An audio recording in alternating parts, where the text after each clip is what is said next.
Secretary General Jens Stoltenberg met with French President Emmanuel Macron in Paris on Friday, the 21st of May 2021, to discuss preparations for the upcoming NATO Summit on the 14th of June.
Bonjour mesdames, messieurs.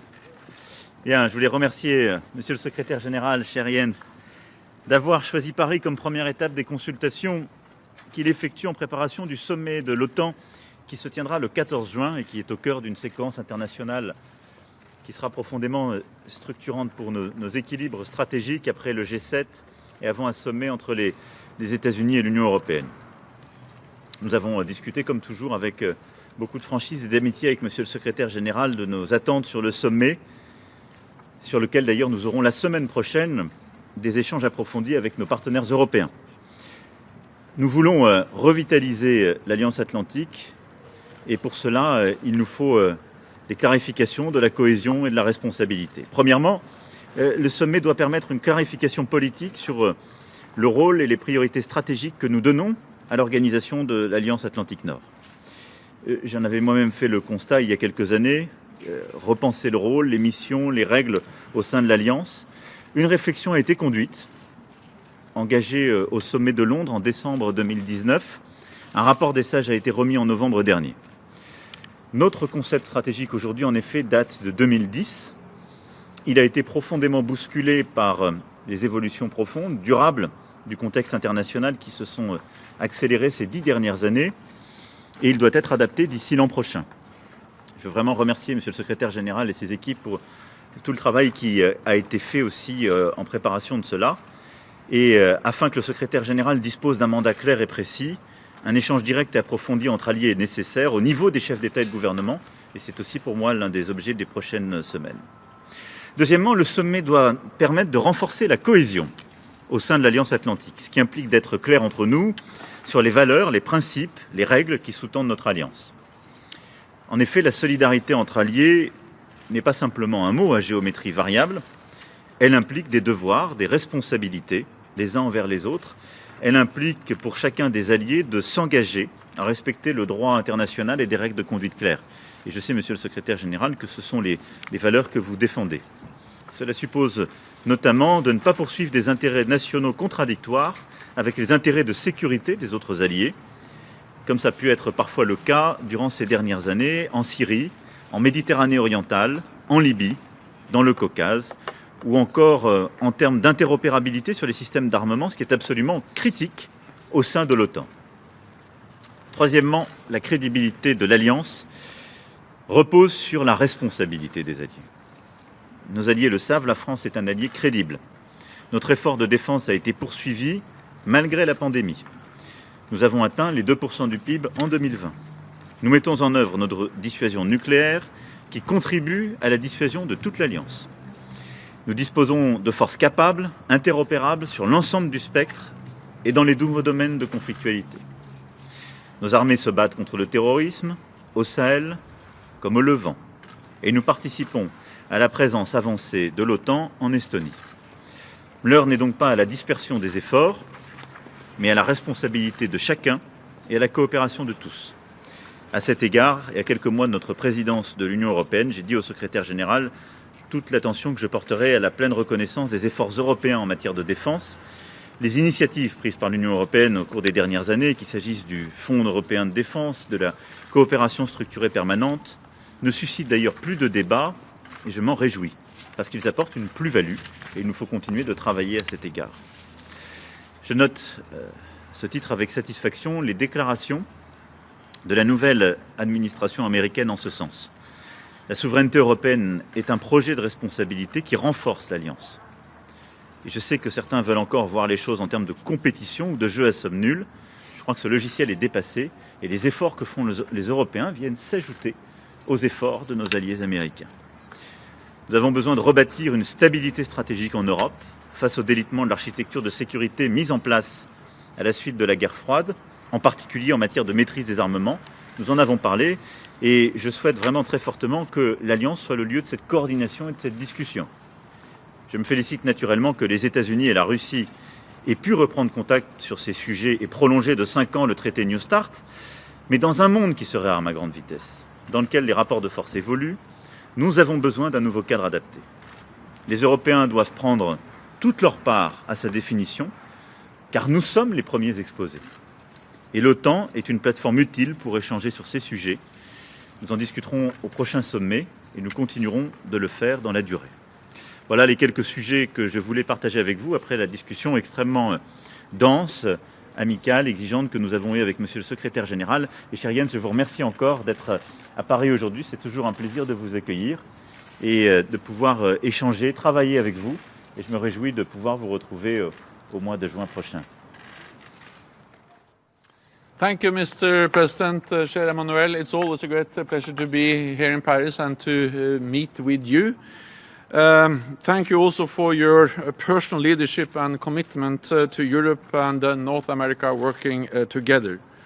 France is at the heart of our transatlantic alliance with highly skilled troops, cutting-edge capabilities across the whole spectrum of deterrence and defense, and a significant defense investment, spending 2% of GDP on defense.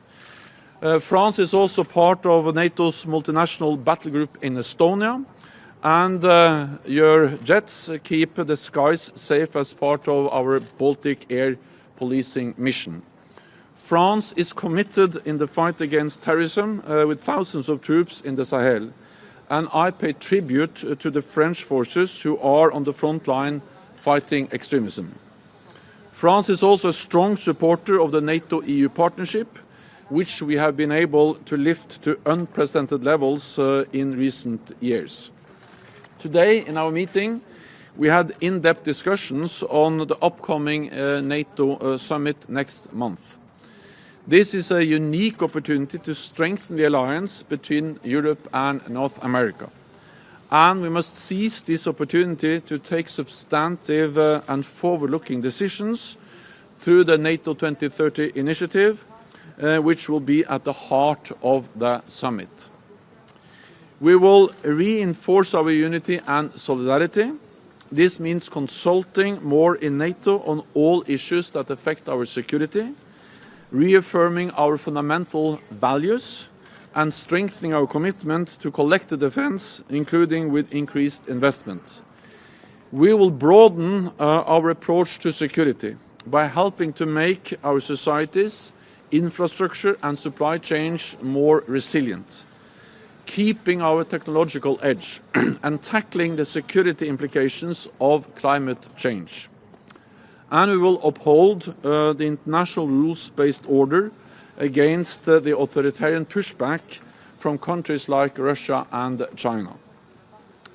This means deepening our cooperation with like-minded countries and organizations like the European Union, building new partnerships around the world, and stepping up our training and capacity building efforts with partners. This is an ambitious agenda, because in an age of global competition, we must be ambitious to defend our people, our values and our interests. And I count on France to play an active and constructive role to adapt NATO for the future.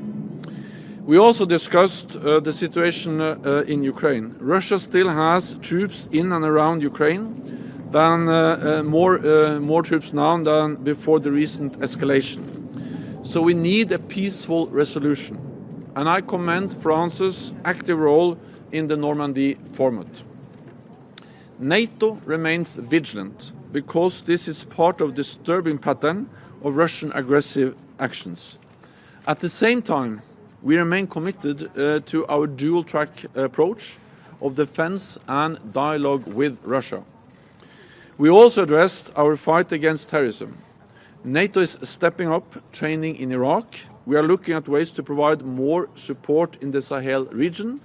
And in Afghanistan, as we end our military presence, we are opening a new chapter.